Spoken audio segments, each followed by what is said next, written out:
Bonjour à tous, j'espère que vous allez bien. Donc aujourd'hui je vous retrouve pour un point lecture qui sera sûrement précédé par vite faire un petit IMM parce que hier j'ai tourné la vidéo IMM qui va arriver, normalement qui sera déjà arrivée quand vous verrez celle-ci. Et aujourd'hui j'ai acheté des livres encore. En fait j'ai acheté un comics, une BD et un livre qu'en fait, je vous avais dit que je l'avais commandé et que du coup maintenant je l'ai acheté. Enfin j'ai été le chercher quoi. Et donc je vais vous présenter ça et puis les livres que j'ai lus, voilà, comme ça ce sera vite fait. Donc tout d'abord, j'ai été donc à Sterling Books, donc c'est ce que je vais vous montrer en premier. Et j'ai été à Sterling Books, donc voilà. Je vous en ai déjà parlé d'ailleurs dans l'IMM qui vient de... Enfin, que vous allez voir. Et comme je vous avais dit, j'avais commandé un livre qui se présente là-dedans. Et voilà, je vais vous montrer, voilà, je l'ai commandé et j'ai été le chercher aujourd'hui, donc ils l'ont mis dans un petit paquet comme ça. Je vais vous le mettre du côté de la tranche. Non, on peut pas. Et donc il s'agit de The Book Thief de Marcus Zusak. Donc voilà, c'est en anglais parce que moi je l'ai lu en français, d'ailleurs il est dans le point lecture. Et je le voulais absolument en anglais pour le mettre en fait dans ma caisse, ma caisse à livres. Parce que voilà, regardez comment il est beau, j'adore la couverture. Voilà, la couverture est super jolie, c'est une petite fille qui danse avec la mort et voilà, je trouve magnifique. Je sais pas s'il existe en hardback, mais voilà, moi je préférais comme ça, je le trouve trop beau. Il a jamais été ouvert, ni lu, ni rien, donc je vais pouvoir le mettre et qu'il soit tout parfait. Et voilà, donc ils m'ont envoyé hier un mail pour me dire, hier un mail pour me dire qu'il était arrivé. Du coup je suis partie directement aujourd'hui et j'attends en fait mon deuxième livre parce que j'avais commandé 2 livres. Et j'attends que mon deuxième livre arrive pour encore aller le chercher, donc voilà. Ensuite j'ai été à la Fnac donc avec mon frère et on a acheté, moi j'ai acheté une BD et un comics et lui il a acheté un comics, donc je vais vous montrer ça tout de suite. Donc j'ai juste, voilà, je veux juste vous montrer vite fait le marque-page qu'ils m'ont donné avec mon bouquin. Voilà. Et donc voilà, Sterling Books et l'adresse qui est ici, rue du Fossé au Loup, 38. Voilà, comme ça pour les Belges et les Bruxellois plus particulièrement, ce sera plus facile. Et donc j'ai été à la Fnac et j'ai acheté ça et ça, oui. Donc j'ai acheté le premier tome de Magda Hicklepot de Debois et Christelle. C'est ça, et voilà, donc c'est super bien dessiné, donc je l'ai lu en fait avant de faire cette vidéo. Et comme ça je pouvais vous le présenter en fait. Et voilà, je vais vous montrer un peu, j'essaie de vous montrer un endroit qui est genre une image super belle quoi. Voilà, genre ce moment là je le trouve trop bien fait. Voilà. Et bah oui c'est ça, donc je vais encore vous en montrer. Voilà, je la trouve super bien dessinée et je vais vous en parler juste après, comme ça, voilà, comme ça je passe vite à l'autre chose. Donc c'est le livre, je pense que c'est le 2e tome, mais je suis pas sûre. Avengers vs X-Men, donc voilà la bête, donc c'est hyper épais. Et encore une fois, c'est toujours super bien dessiné. Voilà, donc c'est un Marvel quoi. Je peux pas vous dire grand chose. C'est super bien dessiné, donc en fait il y a plusieurs combats un Avengers contre un X-Men à chaque fois, ou un qui est plus dans l'univers Avengers que X-Men, mais toujours chez Marvel. Donc je vais par exemple, voilà, match 1, Magneto donc chez les X-Men contre Iron Man chez les Avengers. Donc voilà, qui va gagner, sachant que Magneto peut un peu contrôler Iron Man avec son pouvoir, on verra bien. Ensuite on a, voilà, je vous en montre encore un. On a La Chose contre Namor. Donc Namor c'est un X-Men, à ce qui paraît, je ne savais même pas. Et The Thing, donc La Chose, c'est dans l'univers des Avengers. Donc voilà, et à la fin on a à chaque fois le vainqueur. Et c'est ça. Donc il a une jaquette, comme voilà, vous pouvez le voir, il a une jaquette et il est en dur, hein, voilà, c'est un comics donc normal. Et l'arrière est comme ceci, et donc en fait je crois que c'est le tome 2 parce qu'il s'appelle Conséquences, donc normalement une conséquence il y a une cause à la base, et je vais vous lire juste ça. Donc ils disent que les Avengers et les X-Men s'affrontent pour avoir le contrôle de la Force Phoenix, donc la Force Phoenix qui avait pris Jean Grey, et ils sont loin de s'imaginer à quel point cette énergie peut rendre fou.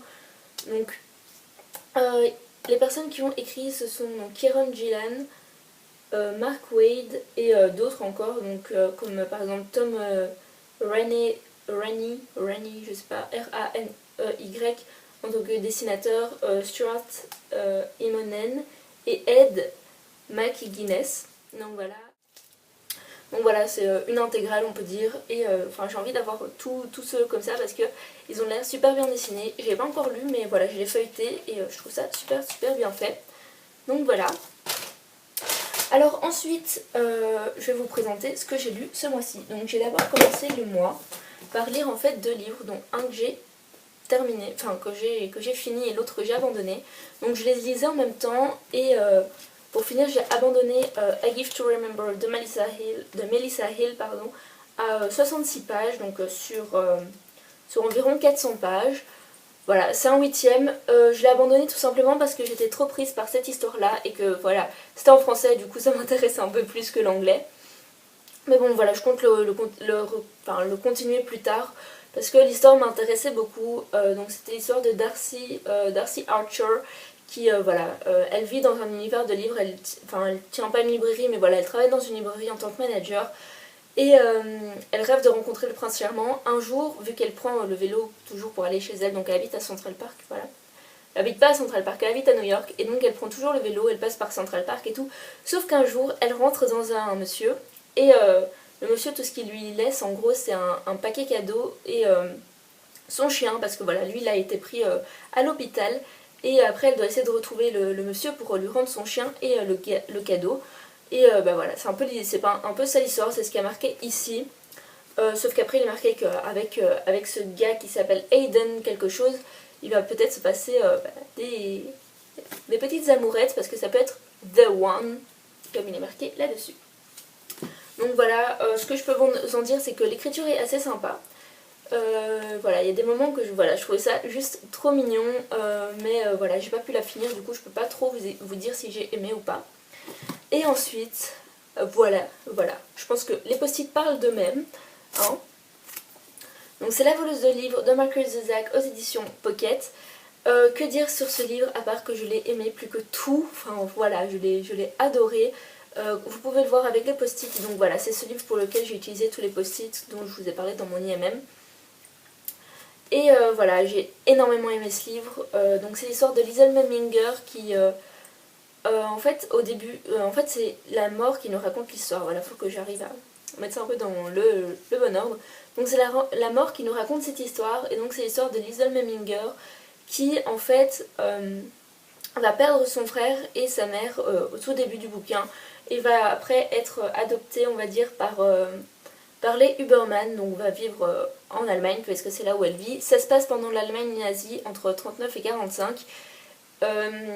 Et voilà, donc on a l'histoire tout simplement de Liesl, de tout ce qu'elle rencontre. C'est vraiment très sympa. Voilà, après il y a des trucs tristes, il y a des trucs poétiques, voilà, c'est pour ça qu'il y a tout ça. Et en fait c'est le français de ça. Donc comme je vous ai dit que j'ai tellement adoré ce livre que je le voulais en anglais que voilà. Maintenant je l'ai en anglais aussi et en grand format en plus. Et bah voilà, je sais pas quoi raconter d'autre à part que j'ai tellement aimé ce bouquin qu'il est maintenant dans ma caisse à livres. Et voilà, c'est mon coup de cœur du mois d'août. Voilà. Ensuite, j'ai lu Chi. Donc Chi, une fille de chat, tome 1 de Konami Kanata, excusez-moi. Aux éditions Françoisir, il me semble, mais je ne suis toujours pas sûre. Donc voilà, ça se présente d'une façon trop mignonne. C'est un tout petit manga qui raconte l'histoire d'un chat. Et j'ai beaucoup aimé ça. J'ai toujours pas mis la chronique sur le blog et ça c'est un problème. Voilà, j'ai beaucoup aimé ça et j'ai hâte de lire le tome 2. Enfin, ça n'est pas quelque chose qui va presser trop, mais voilà. J'aimerais bien le lire parce que voilà, j'aimerais savoir la suite des histoires de Chi. Je sais qu'il y a environ 13 tomes qui sont déjà sortis, donc ça va utiliser beaucoup de mon argent.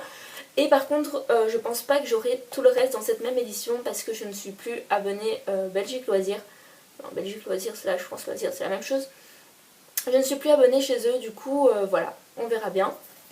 Ensuite, j'ai ceci, donc c'est en fait, voilà, c'est à cause de ça que j'ai voulu acheter ça. Parce que voilà, j'avais beaucoup aimé les dessins, donc je pense que je vous les ai montrés dans mon IMM, parce qu'en fait c'est graphic novel on va dire que j'ai retrouvé. Et en fait voilà, je voulais retrouver ces dessins, du coup au début je cherchais Journey into Mystery, mais donc j'en ai trouvé un mais c'était pas vraiment la collection dans laquelle je cherchais, donc je vais vous montrer. Voilà, c'est ceux qui sont écrits comme ceci. Voilà, et j'en ai trouvé un mais c'était pas vraiment de ce Journey into Mystery, c'était un autre avec des dessins un peu plus bruts. Du coup voilà, j'ai beaucoup aimé ça, donc j'ai lu trois histoires, enfin deux on va dire, parce que voilà, j'ai lu l'histoire de Thor, qui se présente ici. Donc c'est une suite, donc on est un peu perdu au début, mais voilà, moi ça va parce que Marvel, je connais un peu toutes les histoires. Donc on a l'histoire de Thor, ensuite on a l'histoire voilà, qui met un peu en place Loki.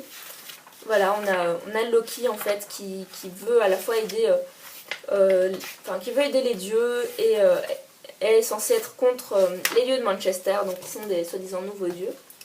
Voilà, il passe à Outre-Monde, tout ça. Donc ça c'est normalement Journey into Mystery, ça nous parle de Thor, mais là voilà. Ça nous parle de Loki, un peu plus jeune que ce qu'on connaît de Loki en fait. Et après on en a d'autres que je n'ai pas lu, donc je peux pas vous en parler. On a The Defenders et Avengers Academy. En attendant voilà, je vais peut-être aller la semaine prochaine, donc je pense... Non, on sera toujours pas en septembre. Attendez. Non voilà, on sera le 30 août et j'irai sûrement acheter en fait les Journey into Mystery, en commençant bien sûr par le tome 1 parce que voilà, c'était quelque chose que j'avais beaucoup aimé et je vais aller dans un magasin de BD, vraiment de BD quoi. Donc voilà, Avengers vs X-Men, donc ça c'est le numéro 8 qui nous parle de Thor et qui s'appelle Mission Secrète, mais bon voilà, c'est un mensuel donc ça sert à rien que je vous dise tout ça et bah voilà. Et ensuite, mon point de lecture est pas fini. Non, il y a ça encore. Donc c'est Château Latente, volume 2, Addendum, la fin du second cycle. Le problème c'est que, de Linda Medley, pardon, aux éditions Delcourt, il me semble, oui. Le problème c'est que je me suis complètement fait arnaquer, enfin je me suis pas fait arnaquer mais je suis complètement idiote moi, parce que j'ai pris la fin du second cycle, alors que j'ai lu que le premier et je pensais qu'en fait ça c'était le tome 2, mais ça c'est le tome on va dire 3 parce que le tome 2 il est aussi gros comme le premier. Du coup j'ai lu ça sans savoir où je me mettais et du coup je me disais mais je sais pas ça, moi je connais pas cette histoire, il y a plein de choses qui manquent et tout et c'est normal, c'est parce que voilà le 2 je l'ai toujours pas lu et ben voilà je peux pas vous expliquer grand chose parce que du coup enfin c'est débile parce que voilà je sais même pas pourquoi je vous le présente parce qu'à la base bah voilà, enfin je suis même pas censée l'avoir déjà lu hein, voilà. Et enfin, donc, je vous représente Magda Ecklepotte parce que voilà, je vous l'ai présenté dans mon IMM, du coup je vous le présente dans mon point lecture aussi. J'ai beaucoup aimé cette BD, donc c'est l'histoire de Magda qui est une sorcière qui se dit être la plus forte sorcière, la plus puissante sorcière de toute l'Europe, même si bon, c'est pas trop vrai vu que c'est, voilà, elle a 19 ans. Et en fait, donc ça nous raconte son histoire, c'est dessiné super bien, donc, enfin c'est super bien dessiné, je pense que vous voyez déjà là. Voilà, on a, après ça c'est un peu, vous savez la page de garde. Voilà, je trouve que c'est voilà, super bien dessiné et donc ça nous raconte de Magda qui en fait possède le double glyphe, ce qui pourrait normalement faire d'elle une sorcière très puissante, la plus puissante même. Sauf que voilà, sa tante n'a pas voulu qu'elle apprenne ça parce qu'en fait si vous voulez... Donc, dans cet univers que nous dépeint Debois et Christelle, dans cet univers on a les sorcières ont des pouvoirs sur leur main seulement gauche il me semble, et c'est, ou alors seulement la gauche, je suis presque sûre que c'est seulement la gauche, puisqu'en fait sur la gauche ce sont les pouvoirs des femmes qui en fait sont des pouvoirs de destruction, et à chaque doigt correspond un glyphe, et donc après plus vous mettez de doigts, plus ça va être puissant. Hein, donc si vous mettez les 5 doigts genre comme ça c'est le plus puissant et bah voilà c'est ça, et normalement les hommes ont la main droite, donc ce sont, ah oui, donc la main gauche ce sont des pouvoirs de destruction et la main droite ce sont des pouvoirs de perception et de je sais plus quoi parce que même si je l'ai lu maintenant j'ai oublié les mots, et donc ce sont normalement que les hommes qui sont donc plus inoffensifs que les femmes, sauf que Magda a les deux, donc elle a à la fois la destruction et la perception, ce qui fait d'elle une sorcière ultra puissante parce qu'elle n'a pas besoin d'hommes à côté d'elle, voilà.